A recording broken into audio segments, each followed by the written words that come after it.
बंधु माने आजिर एही भिडियोरे मु आपणंकु कला सूता सह जड़ित एक प्रतिकार विषय रे कहबा पई जाउछि।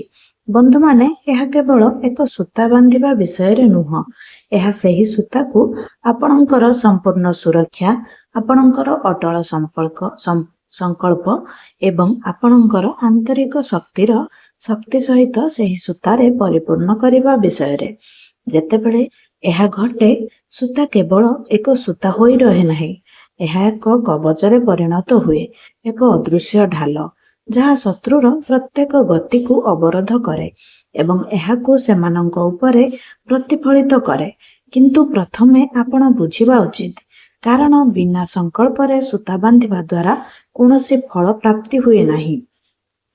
जदि सूता काम करि न थाए तेबे सूतारे शक्तिर अभाव थिबारु नुहे, यह विफल होइथिला कारण आपणंकर शक्ति एथिरे प्रवेश करि नथिला। तेणु आज मु आपणंकु सेही शक्ति किपरि प्रवेश कराइबे ताहा सिखाइबे। तेणु आसंतु आरंभ करिबा। प्रथमे कला रंग विषय रे आलोचना करिबा। आम समाज रे कला को प्रायतः अशुभ बोली माना जाइथाए, किंतु यह एक प्रमुख भूल धारणा।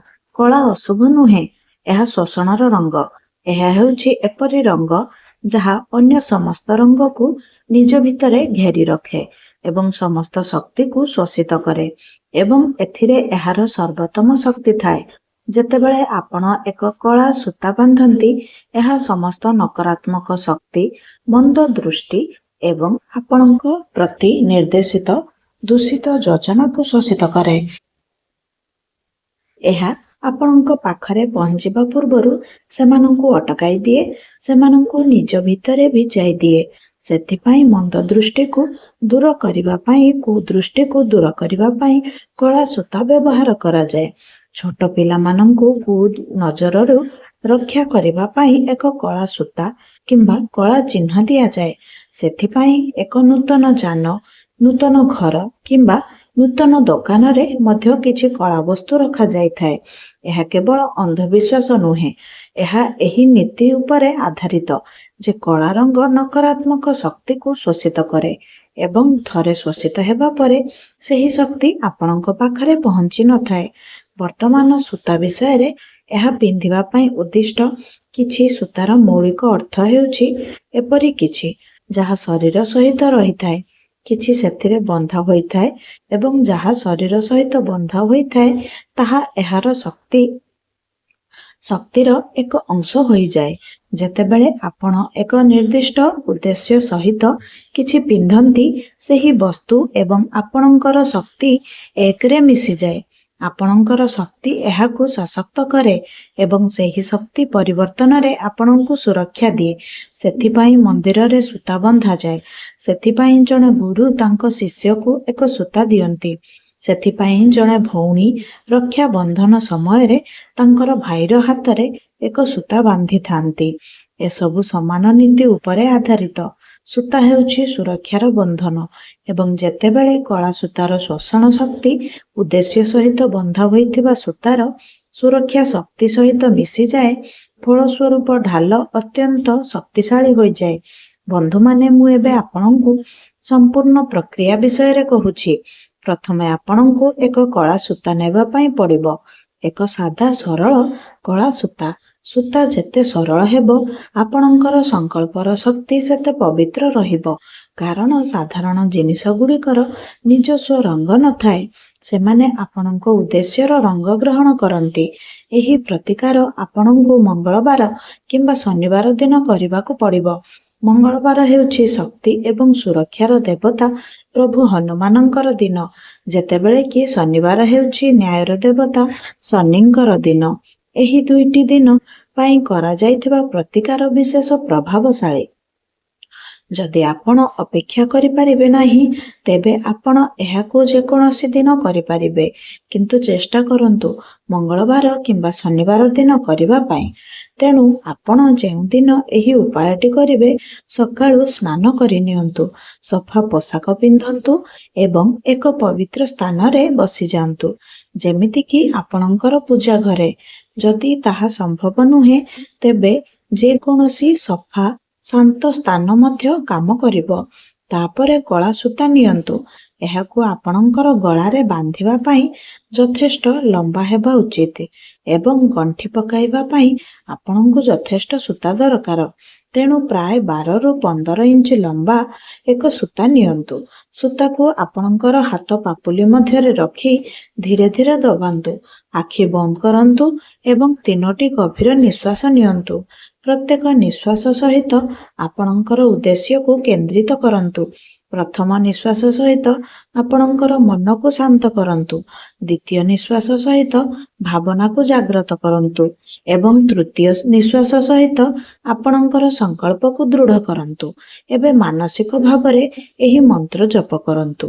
ଏହା ହେଉଛି ହନୁମାନ ରକ୍ଷା ମନ୍ତ୍ର, ବିଶେଷ ଭାବରେ ଶତ୍ରୁମାନଙ୍କର ବିନାଶ ଏବଂ ଏକ ସୁରକ୍ଷା କବଚ ସୃଷ୍ଟି କରିବା ପାଇଁ ଉଦ୍ଦିଷ୍ଟ। ମନ୍ତ୍ରଟି ହେଉଛି ଓମ୍ ହମ୍ ହନୁମତେ ରୁଦ୍ରାତ୍ମକାୟ ହମ୍ ଫଟ୍ ଶତ୍ରୁ ବିନାଶାୟ ମାମ୍ କବଚାୟ ସ୍ୱାହା।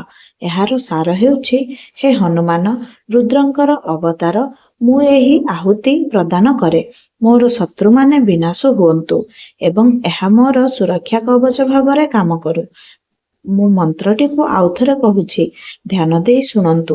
ଓମ୍ ହମ୍ ହନୁମତେ ରୁଦ୍ରାତ୍ମକାୟ ହମ୍ ଫଟ୍ ଶତ୍ରୁ ବିନାଶାୟ ମମ୍ କବଚାୟ ସ୍ୱାହା। ଏହି ମନ୍ତ୍ରଟିକୁ ଆପଣ 7 ଥର ଜପ କରନ୍ତୁ। ପ୍ରତ୍ୟେକ ଥର ଆପଣ ଏହାକୁ ଜପ କରିବା ସମୟରେ ଧୀରେ ଧୀରେ ସୂତା ଉପରେ ଫୁଙ୍କନ୍ତୁ। ଏଥିରେ ମନ୍ତ୍ରର ଶକ୍ତି ପ୍ରବେଶ କରୁଥିବାର ଦୃଶ୍ୟକୁ କଳ୍ପନା କରନ୍ତୁ। ସପ୍ତମ ପାଠ ପରେ ସୂତାଟିକୁ କିଛି ମୁହୂର୍ତ୍ତ ପାଇଁ ଆପଣଙ୍କର କପାଳରେ ସ୍ପର୍ଶ କରନ୍ତୁ। ତାପରେ ଧୀରେ ଧୀରେ ଏହାକୁ କାଢ଼ି ନିଅନ୍ତୁ। ଏବେ ସୂତାରେ ଗୋଟିଏ ପରେ ଗୋଟିଏ 7ଟି ଗଣ୍ଠି ପକାନ୍ତୁ। ପ୍ରତ୍ୟେକ ଗଣ୍ଠି ପକାଇବା ସମୟରେ ଏକ ନିର୍ଦ୍ଦିଷ୍ଟ ଉଦ୍ଦେଶ୍ୟ ଉଲ୍ଲେଖ କରି ପ୍ରଥମ ଗଣ୍ଠି, ଏହି ଗଣ୍ଠି ମୋର ସୁରକ୍ଷାକୁ ବାନ୍ଧିଥାଏ। ଦ୍ୱିତୀୟ ଗଣ୍ଠି ପକାଇବା ସମୟରେ କୁହନ୍ତୁ, ଏହି ଗଣ୍ଠି ଶତ୍ରୁର ଯୋଜନାକୁ ବନ୍ଦ କରିଥାଏ। ତୃତୀୟ ଗଣ୍ଠିକୁ ପକାଇବା ସମୟରେ କୁହନ୍ତୁ, ଏହି ଗଣ୍ଠି ମନ୍ଦ ଦୃଷ୍ଟିକୁ ଦୂର କରେ। ଚତୁର୍ଥ ଗଣ୍ଠି ପକାଇବା ସମୟରେ କୁହନ୍ତୁ, ଏହି ଗଣ୍ଠି ମୋର ମନର ଶାନ୍ତିକୁ ସୁରକ୍ଷିତ କରିଥାଏ। ପଞ୍ଚମ ଗଣ୍ଠି ପକାଇବା ସମୟରେ କୁହନ୍ତୁ, ଏହି ଗଣ୍ଠି ମୋର ପ୍ରୟାସରେ ସଫଳତା ସୁନିଶ୍ଚିତ କରିଥାଏ। ଷଷ୍ଠ ଗଣ୍ଠି ପକାଇବା ସମୟରେ କୁହନ୍ତୁ, ଏହି ଗଣ୍ଠି ମୋର ଘରର ସୁରକ୍ଷାକୁ ସୁରକ୍ଷିତ କରିଥାଏ। ସପ୍ତମ ଗଣ୍ଠି ପକାଇବା ସମୟରେ କୁହନ୍ତୁ, ଏହି ଗଣ୍ଠି ଶତ୍ରୁର କାର୍ଯ୍ୟକୁ ସେମାନଙ୍କ ଉପରେ ଫେରିବା ପାଇଁ ବାନ୍ଧିଥାଏ। ସେମାନେ ଯାହା ପଠାଇଛନ୍ତି ତାହା ସେମାନଙ୍କ ପାଖକୁ ଫେରିଯାଉ। ତେବେ ବନ୍ଧୁମାନେ, ଏହି ଗଣ୍ଠି ପକାଇବା ସମୟରେ ଆପଣଙ୍କର ମନ ସମ୍ପୂର୍ଣ୍ଣ ଶାନ୍ତ ଏବଂ କେନ୍ଦ୍ରିତ ରଖିବାକୁ ନିଶ୍ଚିତ କରନ୍ତୁ। ଯଦି ଗଣ୍ଠି ପକାଇବା ସମୟରେ ଆପଣଙ୍କର ମନ ବିଚଳିତ ହୁଏ, ତେବେ ଟିକେ ବିରାମ ନିଅନ୍ତୁ, ବିଶ୍ୱାସ ନିଅନ୍ତୁ ଏବଂ ତାପରେ ଆଗକୁ ବଢ଼ନ୍ତୁ।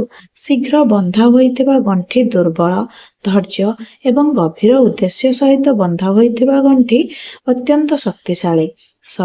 ସପ୍ତମ ଗଣ୍ଠି ପରେ ଶେଷ ଥର ପାଇଁ ମନ୍ତ୍ର ଜପ କରନ୍ତୁ। ଓମ୍ ହମ୍ ହନୁମତେ ରୁଦ୍ରାତ୍ମକାୟ ହମ୍ ଫଟ୍ ଶତ୍ରୁ ବିନାଶାୟ ମମ୍ କବଚାୟ ସ୍ୱାହା। ଶେଷରେ ଆପଣଙ୍କର ବାମ ହାତ କଚଟି ଚାରିପାଖରେ ସୂତା ବାନ୍ଧନ୍ତୁ। ବାମ ହାତ କଚଟି ବାଛିଛନ୍ତି କାରଣ ଶକ୍ତି ବାମ ପାର୍ଶ୍ୱରୁ ଶରୀରରେ ପ୍ରବେଶ କରେ। ତେଣୁ ଏଠାରେ ସୂତାକୁ ପିନ୍ଧିବା ଦ୍ୱାରା ଏହାକୁ ସେହି ପ୍ରବେଶ ଦ୍ୱାରରେ ରଖାଯାଏ ଯେଉଁଠାରେ ବାହ୍ୟ ନକାରାତ୍ମକ ଶକ୍ତି ପ୍ରବେଶ କରିବାକୁ ଚେଷ୍ଟା କରାଯାଏ। ଏହାକୁ ସେହି ସମୟରେ ଅଟକାଇ ଶୋଷିତ କରିଦିଆଯାଏ। ଆପଣ ନିଜେ ଏହି ସୂତାକୁ ଆପଣଙ୍କର ହାତରେ ବାନ୍ଧିପାରିବେ କିମ୍ବା ପରିବାରର ଜଣେ ବିଶ୍ୱସ୍ତ ସଦସ୍ୟ, ଯେପରିକି ଆପଣଙ୍କର ମା କିମ୍ବା ପତ୍ନୀ, ଏହାକୁ ଆପଣଙ୍କ ପାଇଁ ବାନ୍ଧିପାରିବେ। ପରିବାରର ସଦସ୍ୟଙ୍କ ଦ୍ୱାରା ବନ୍ଧା ହୋଇଥିବା ସୂତା ଆହୁରି ଶକ୍ତିଶାଳୀ କାରଣ ଏହା ସେମାନଙ୍କର ପ୍ରେମ ଏବଂ ଆଶୀର୍ବାଦ ବହନ କରେ। ସୂତା ବାନ୍ଧିବା ପରେ କିଛି ସମୟ ପାଇଁ ଆଖି ବନ୍ଦ କରନ୍ତୁ ଏବଂ ମାନସିକ ଭାବରେ ଦୃଢ଼ କରନ୍ତୁ, ଏହି ସୂତା ଏବେ ମୋର ଢାଲ, ଏହା ମୋତେ ସୁରକ୍ଷା ଦେବ। ଯେଉଁମାନେ ମୋର କ୍ଷତି କରିବାକୁ ଚାହାନ୍ତି, ସେମାନେ ଏହି ଢାଲକୁ ଆଘାତ କରିବା ପରେ ସେମାନଙ୍କ ଉପରେ ଓଲଟା ଆକ୍ରମଣ ହେବ। ଏହି ସୂତା ଆପଣଙ୍କ ସହିତ ନିରନ୍ତର ରହିବ। ସ୍ନାନ କରିବା, ଶୋଇବା, କାମ କରିବା କିମ୍ବା ଅନ୍ୟ କିଛି କରିବା ସମୟରେ ମଧ୍ୟ। ବନ୍ଧୁମାନେ, ଏହି ସୂତା ବିଷୟରେ ମନେ ରଖିବାକୁ କିଛି କଥା ଅଛି। ପ୍ରଥମେ ଏହି ସୂତା କାହାକୁ ଦେଖାନ୍ତୁ ନାହିଁ। ଏହା ଆପଣଙ୍କର ବ୍ୟକ୍ତିଗତ ଢାଲ। ଆପଣ ଏହାକୁ ଯେତେ ଗୁପ୍ତ ରଖିବେ ଏହା ସେତେ ଶକ୍ତିଶାଳୀ ରହିବ। ଯଦି କେହି ଏହାକୁ ଦେଖନ୍ତି ଏବଂ ପଚାରିବେ ତେବେ କେବଳ ହସି ଦିଅନ୍ତୁ, କିଛି ପ୍ରକାଶ କରନ୍ତୁ ନାହିଁ। ଦ୍ୱିତୀୟରେ, ଯଦି ସୂତାଟି ଛିଣ୍ଡିଯାଏ ତେବେ ଭୟଭୀତ ହୁଅନ୍ତୁ ନାହିଁ। ଏହି ଛିଣ୍ଡା ସୂତା ସୂଚାଇଥାଏ ଯେ ଏହା ଗୁରୁତ୍ୱପୂର୍ଣ୍ଣ ନକାରାତ୍ମକ ଶକ୍ତି ଶୋଷିତ କରିଛି ଏବଂ ଏହାକୁ ନିଜ ଭିତରେ ରଖିବା ପାଇଁ ଭାଙ୍ଗିବାକୁ ପଡ଼ିଛି। ଏହା ଏକ ଅଶୁଭ ଲକ୍ଷଣ ନୁହେଁ, ବରଂ ଏକ ଭଲ ଲକ୍ଷଣ। ଏହାର ଅର୍ଥ ହେଉଛି ସୂତା ଆପଣଙ୍କୁ ସୁରକ୍ଷା ଦେଇଥିଲା। ଏହି ଛିଣ୍ଡା ସୂତାକୁ ଆପଣଙ୍କର ଘର ବାହାରେ ଏକ ଗଛ ମୂଳରେ ପୋତି ଦିଅନ୍ତୁ ଏବଂ ସମାନ ଭାବରେ ଆଉ ଏକ ନୂଆ ସୂତା ପ୍ରସ୍ତୁତ କରନ୍ତୁ। ତୃତୀୟରେ, କିଛି ମାସ ପରେ ସୂତା ପୁରୁଣା କିମ୍ବା ନଷ୍ଟ ହୋଇଯିବ। ସେହି ସମୟରେ ଏହାକୁ ବଦଳାନ୍ତୁ। ପୁରୁଣା ସୂତାକୁ ସମ୍ମାନର ସହିତ ଗଛ ମୂଳରେ ପୋତି ଦିଅନ୍ତୁ ଏବଂ ସମାନ ପଦ୍ଧତି ବ୍ୟବହାର କରି ଏକ ନୂତନ ସୂତା ପ୍ରସ୍ତୁତ କରନ୍ତୁ। ଚତୁର୍ଥରେ, ଯଦି ଆପଣ ଅନୁଭବ କରନ୍ତି ଯେ ଏକ ନିର୍ଦ୍ଦିଷ୍ଟ ଦିନ କିମ୍ବା ଘଟଣା ପରେ ସୂତାର ଶକ୍ତି ହ୍ରାସ ପାଇଛି, ତେବେ ଏହାକୁ ରିଚାର୍ଜ କରିବା ପାଇଁ ଏହା ଉପରେ ମନ୍ତ୍ର ଜପ କରନ୍ତୁ, ଯେପରି ଆପଣଙ୍କର ଏକ ଫୋନର ବ୍ୟାଟେରୀ କମ୍ ହେବା ପରେ ଚାର୍ଜ କରନ୍ତି। ସେହିପରି ଆପଣଙ୍କୁ ସମୟ ସମୟରେ ମନ୍ତ୍ର ସହିତ ସୂତାକୁ ରିଚାର୍ଜ କରିବା ଉଚିତ।